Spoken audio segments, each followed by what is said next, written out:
اور جو کوئی رحمان کی یاد سے آنکھیں بند کر لے یعنی تغافل کرے، ہم اس پر ایک شیطان مقرر کر دیتے ہیں تو وہ اس کا ساتھی ہو جاتا ہے،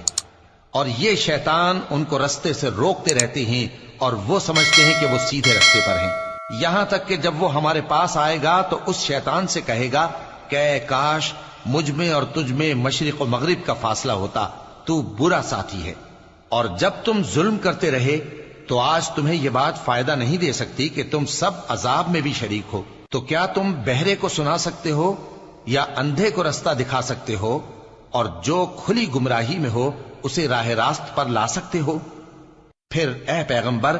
اگر ہم تم کو وفات دے کر اٹھا لیں تو بھی ان لوگوں سے تو ہم انتقام لے کر رہیں گے، یا تمہاری زندگی ہی میں تمہیں وہ عذاب دکھا دیں گے جس کا ہم نے ان سے وعدہ کیا ہے، کیونکہ ہم ان پر قابو رکھتے ہیں۔ پس تمہاری طرف جو وحی کی گئی ہے اس پر مضبوطی سے جمے رہو، بے شک تم سیدھے رستے پر ہو، اور یہ قرآن تمہارے لیے اور تمہاری قوم کے لیے نصیحت ہے، اور لوگوں تم سے ضرور عنقریب پرسش ہوگی۔ اور اے نبی، جو اپنے پیغمبر ہم نے تم سے پہلے بھیجے ہیں ان کے احوال دریافت کر لو کہ کیا ہم نے رحمان کے سوا اور معبود ٹھہرائے تھے کہ ان کی عبادت کی جائے؟ اور ہم نے موسیٰ کو اپنی نشانیاں دے کر فرعون اور اس کے درباریوں کی طرف بھیجا،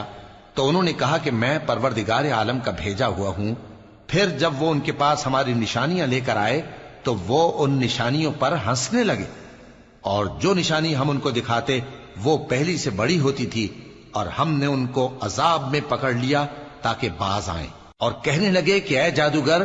اس عہد کے مطابق جو تیرے پروردگار نے تجھ سے کر رکھا ہے اس سے دعا کر، بے شک ہم ہدایت یاب ہوں گے۔ سو جب ہم نے ان سے عذاب دور کر دیا تو وہ عہد شکنی کرنے لگے، اور فرعون نے اپنی قوم سے پکار کر کہا کہ اے قوم، کیا مصر کی حکومت میرے ہاتھ میں نہیں ہے، اور یہ نہریں جو میرے محلوں کے نیچے بہ رہی ہیں میری نہیں ہیں؟ کیا تم دیکھتے نہیں؟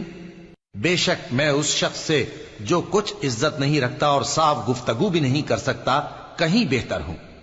تو اس پر سونے کے کنگن کیوں نہ اتارے گئے، یا یہ ہوتا کہ فرشتے جمع ہو کر اس کے ساتھ آتے؟ غرض اس نے اپنی قوم کو بے عقل کر دیا اور ان لوگوں نے اس کی بات مان لی، بے شک وہ نافرمان لوگ تھے۔ پھر جب انہوں نے ہم کو خفا کیا تو ہم نے ان سے انتقام لیا اور ان سب کو ڈبو کر چھوڑا، سو ان کو گئے گزرے کر دیا اور بعد میں آنے والوں کے لیے عبرت بنا دیا۔ اور جب مریم کے بیٹے عیسیٰ کا حال بیان کیا گیا تو تمہاری قوم کے لوگ اس سے چلا اٹھے اور کہنے لگے کہ بھلا ہمارے معبود اچھے ہیں یا